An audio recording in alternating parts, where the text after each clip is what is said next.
In today's class, we're going to be looking at this chapter called The Accursed House. The Accursed House is a short story written by a French writer. Here I have a picture of him. It's written by Émile Gabriel. He was a French writer, novelist, journalist, and a pioneer of detective fiction. Now, I do not really wish to dwell so much on the author here. Let's just go to the story and see what is it that he's written about here, and let's also try and understand his style of writing, because you will see that what he talks about is it's a very serious issue, and though the story is set somewhere in the 1800s, the story is still relevant to our generation and our century here. Okay, but the style of writing, although it's so serious a topic that he's written on, his style of writing is very humorous. And yes, but he drives home the point that he's trying to make with the help of humor. That's the beauty of the story. Okay, so let's look into the story. And like I said, since it's a French story, you will come across a lot of French words as well as names of streets that are in French, but nothing to worry. Let's see where the story goes. We start with, it says, the Vicomte de B, an amiable and charming young man, was peacefully enjoying an income of 30,000 livres yearly when, unfortunately for him, his uncle, a miser of the worst species, died, leaving him all his wealth amounting to nearly 2 millions. Now, a few things here. First of all, we have a title. We have a noble title. We've got Vicomte de B. Vicomte will loosely translate to a viscount in the English word, or the English equivalent would be a viscount. Basically, a man of a noble birth and rank, right? So this is a man whose entire ancestry were noblemen, and he has inherited not just their name and their title, but also the money and all the other privileges that come along with the name, right? So there is this Vicomte de B, and of course it's Vicomte of, and the real surname has not been revealed to us here, so it's just going to be Vicomte de B. That is how we're going to refer to him henceforth in the story. Okay, but we are told that he was an amiable, a very friendly and charming young man who was peacefully enjoying an income of 30,000 livres every year, yearly. Okay, so because he's a nobleman, he would really not work. There was a lot of money already in the family, and they had a lot of property. And they had other sources of income, so he was getting this allowance of 30,000 livres every year. Okay, that is quite a huge amount of money in itself, and of course, just because of the fact that he was born into that family, that was his right. And so he was enjoying himself, and unfortunately for him, his uncle passed away, and his uncle probably had no family and no children, of course. So that meant that whatever money that the uncle had, whatever property that he had, is now transferred to the Vicomte de B. Okay, because that is the next kin that he has in line. So because they belong to the same family, it is now transferred to him. So we are told that the uncle that has passed away was a miser of the worst species. That means he would not spend money very easily. In Konkani, you will say kanjus, right? So that is a miser. And we are told that he had collected so much of wealth and so much of money that it's almost, to the value of 2 million, okay, in a French currency. So all that money and all that property that the uncle owned is now transferred to the Vicomte de B.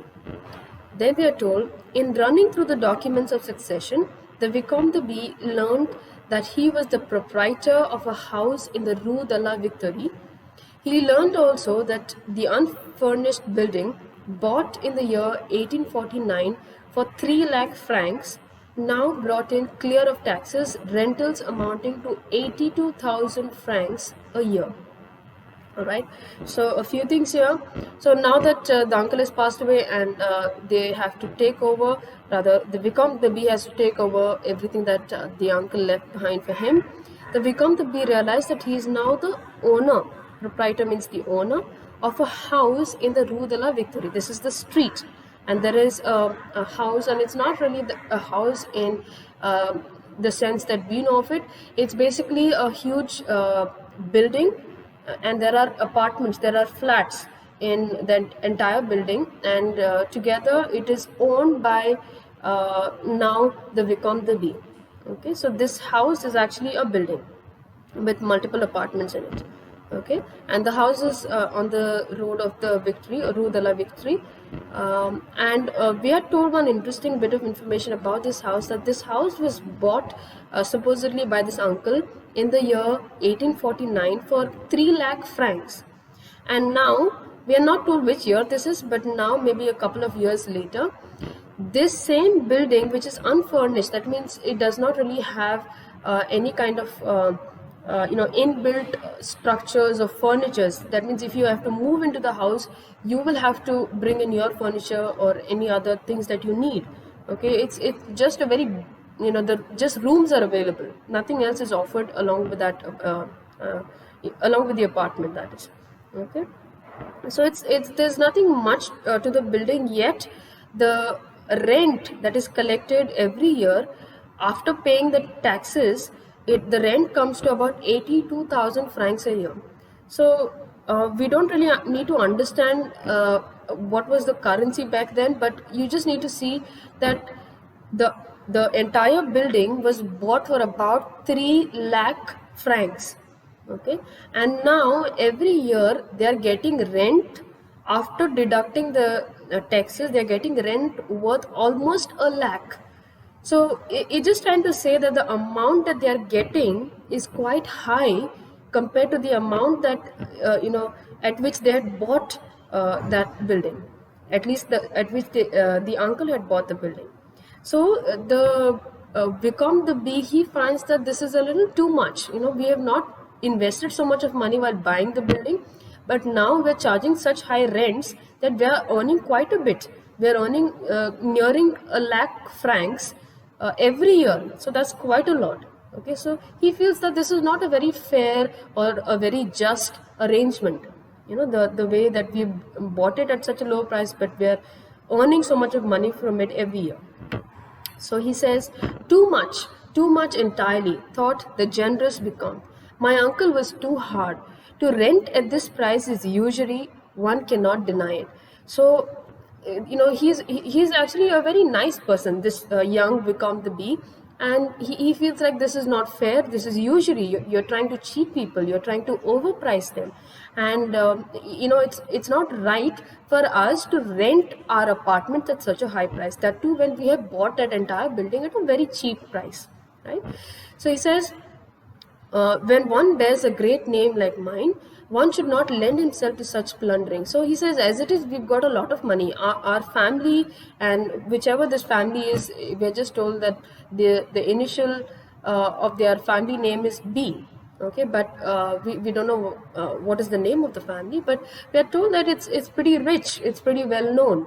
Okay, so they don't really need to go through these tricks to get more money. They already have a lot of money. So he says that especially our family, which is so great, so well known, and it's been there for so long, our family does not need to use any of these tricks to steal money from people. We don't need all that money. So he says, I will begin tomorrow to lower my rents and my tenants will bless me. So the first thing he thinks of doing is, he says, this is wrong what we are doing. We have enough of money. We don't need to steal from our own tenants. So tomorrow onwards, I will make sure that I go down. I will make sure that I will reduce the rent, okay, of my tenants, and they will be very happy. Okay, so we can see that this man is a very nice man. He's a very generous man. He has a very good conscience. That's why he knows that whatever his uncle had been doing was not right, and he wishes to correct it. So he wishes to do something good, and therefore, and thereby rather, correct the mistakes that his uncle had made. Okay, but let's see how this goes. We are told, with this excellent purpose in view, the Vicomte de Bee sent immediately for his concierge of the building, who presented himself as promptly, with a back bent with a bow. Okay, so now that he has decided to lower the rent, he has got to call his concierge. He will not go himself and tell his tenants, so he requires his concierge. And who is the concierge? Now, like I told you, this is an entire building that is owned by this man now, and a concierge is like a caretaker of that building. So the concierge is responsible to pass on any information from the owner to the tenants. The concierge is also responsible to collect the rents. The concierge is responsible to either invite new people into the building or remove them or whatever it is. Okay, so everything regarding the building is looked after by the concierge. Okay, the vicomte only gets the money at the end of the month or at the end of the year. Okay, so basically a concierge is a caretaker. So since this news had to be passed on to the tenants, the concierge is called, and the concierge presents himself very promptly. Very quickly the concierge comes with a back bent like a bow. Okay, so he bends down and he greets his new master. Okay, so let's move on and see what happens next. Bernard, my friend, said the Vicomte, go at once from me and notify all your tenants that I lower their rents by 1/3. Okay. Now, so the name of that concierge or the caretaker is Bernard, and Vicomte tells him, please go and tell all the tenants that I have lowered down their rents by 1/3. Okay, so whatever they were paying me, by 1/3 of that amount, I am reducing it. Okay, then we are told that unheard of word lower fell like a brick on Bernard's head. But he quickly recovered himself. He had heard badly, he had not understood. Okay, so we all know this, that is true even till today. Whenever you have an owner and he is renting out a few rooms or maybe he's renting out a flat or whatever it is, there's always news about the rents being increased. There's never news that the rents have been decreased. Never have you ever heard of this. It's true even till today. So even now in this story, when the concierge hears this word lower, he's surprised. He says, it's not possible. Probably I have not heard it properly. Okay, probably I have not understood what the Vicomte is really trying to say, because you never hear of people lowering their rents. They always increase the rents. That's the way of the world, right?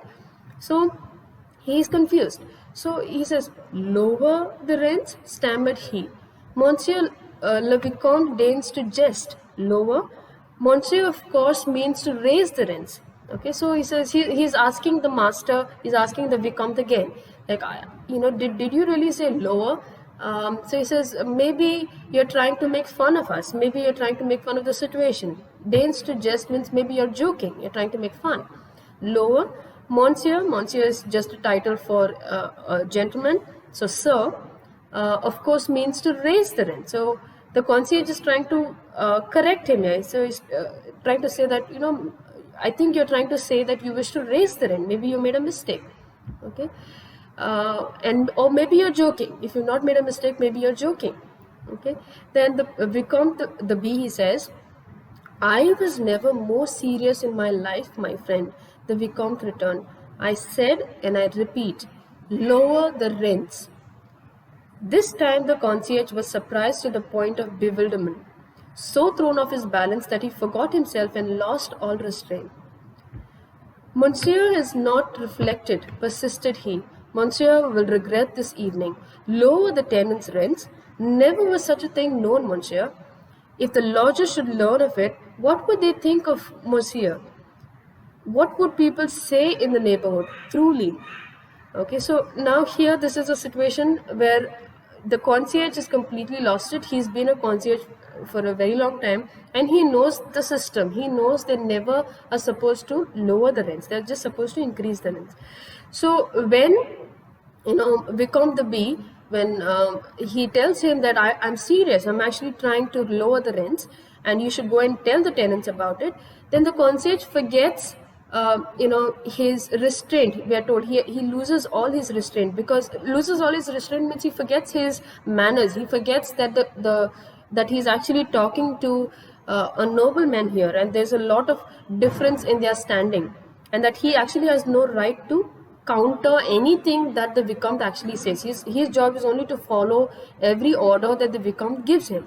right? But he is so confused and so shocked with what the Vicomte has asked him to do, that he forgets everything, and he just turns around and he tells his monsieur, he tells his boss, the Vicomte de B, that you have done something wrong. What you're doing is not correct. You have not thought about this properly, and you will regret this evening. Okay, although it is not his place, he can't control himself, and he tells him, what you're doing is completely wrong. You have people have never reduced the rents. Okay, it has never, we are told here, lower the tenants rents, never was such a thing known, monsieur.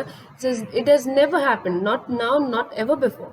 Okay, and if the lodgers, if the tenants living in our building should find out about it, what would they think of monsieur?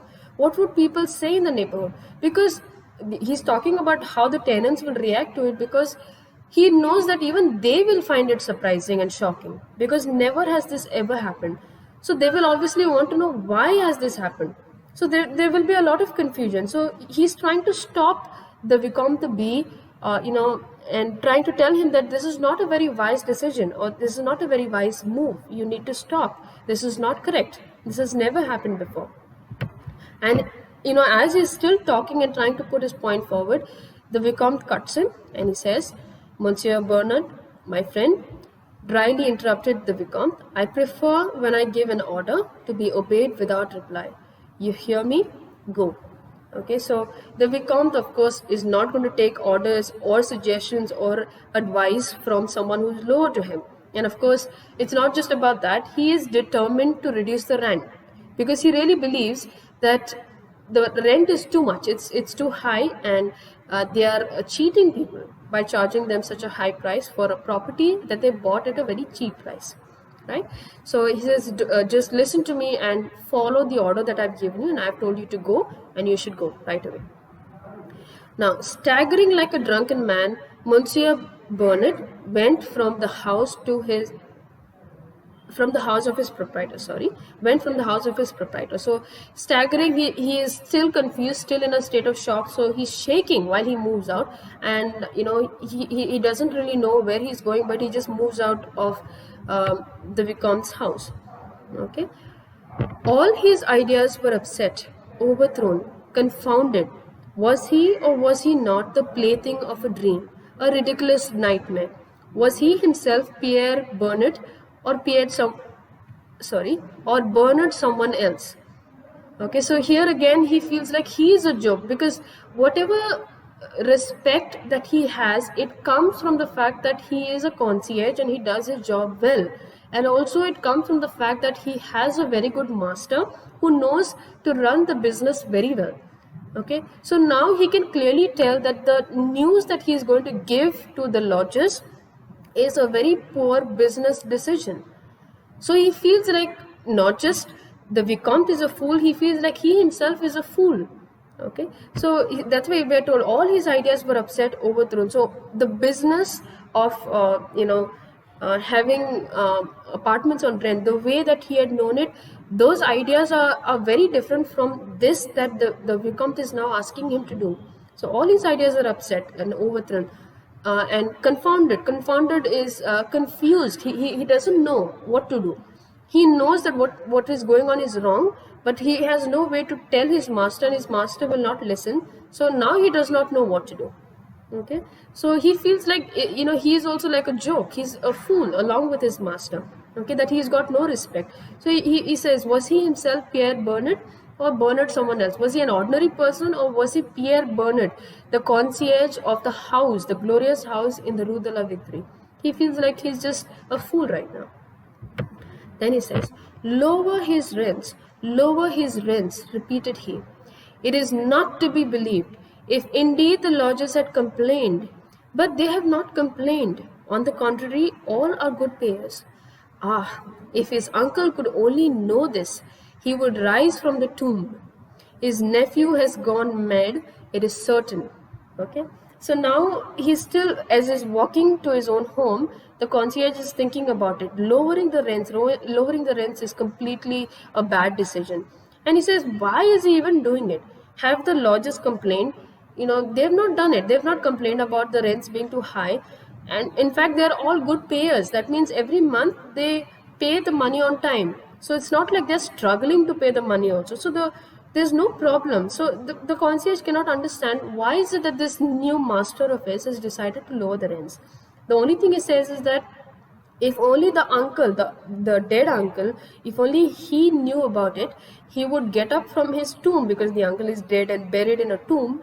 He will get up from his grave, and he will be upset about it that much. He will just not be resting in peace anymore. He'll get up from his grave and he'll come to fight about this, right? And the only thing he says is, his nephew, that is the new master, the Vicomte de B, he has gone mad, it is certain.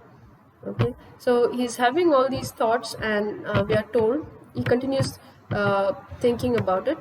Lower the rents. They should have up this man before a family council. He will finish badly. Who knows? After this, what will he do next? He lunched too well, perhaps this morning. Okay, so we are told that he's still complaining about the decision, and he's still trying to see, how can we stop him. And he's just imagining it. Of course, he knows he cannot do anything about it, but he says, if at all this man, that is the Vicomte de B, is taken in front of his family, the other members of this glorious family, they will be very upset about what he has done, because they're supposed to continue in the same way that they have gone, and that is how they accumulate wealth, by overpricing people. Okay, so the concierge thinks that if the family comes to know, this man will be in a very bad situation, the Vicomte de B, right? So, and then of course he says, God knows what he's going to do next. This man is very different. He's mad, of course, in the way that he behaves. So God alone knows what is he going to do next. He lunched too well, perhaps, this morning. So he says probably he had a very nice breakfast, and he probably even drank a little bit, and that is why he does not know what he's doing. He's in a good mood, and he's doing he's doing a lot of wrong. He's making very bad decisions. Okay, but these are just ways that Bernard is trying to accept what the Vicomte has asked him to do, because he really knows, with all the knowledge and experience he has, he knows that what the Vicomte has asked him to do is an extremely bad decision. Okay, we will stop here for today's class, and we will see if, in the next class, what happens and how is it that the news of the rent, being lowered is received by the lodgers. Thank you.